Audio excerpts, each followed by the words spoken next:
But Toyota in particular are targeting 2008 as the season that they must deliver, largely because of the amount of money that's being ploughed into Formula One by the Japanese manufacturer. And with Jarno Trulli on the second row, there are indications that the results are starting to come.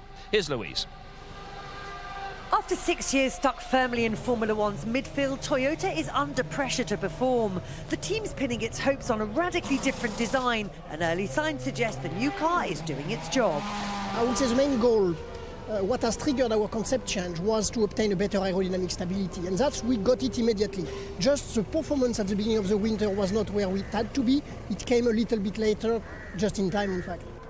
Jarno Trulli qualified 6th in Melbourne, but on race day, things went badly wrong.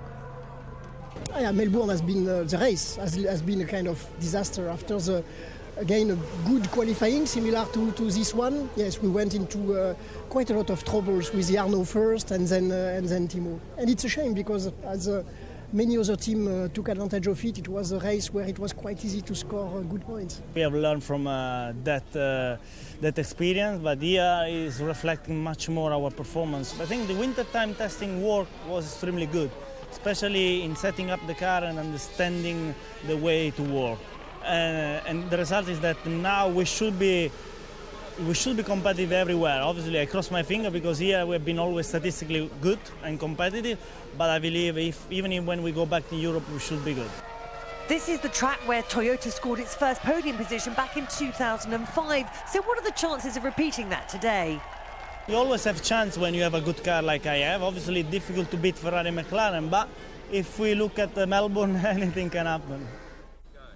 And of course, what happened to Timo Glock in Melbourne was that enormous accident. 218 kilometres an hour you were travelling when you took off. Is that your biggest jump for quite some time? Yeah, I think it was one of the biggest I had, and I mean, I thought in 220, I think an airplane normally takes off, so I think I had the right speed for that, but you shouldn't do that in a Formula One car. So, but at the end, you know, I was lucky that I didn't hit the barrier, and that was I think the best thing of it. Well, you've certainly bounced back. I mean, Jarno's up third place on the grid. You're in the top 10 as well. Toyota looking very strong here today. Yeah, I have to say we had a consistent run in Melbourne already, and now again both cars in top 10.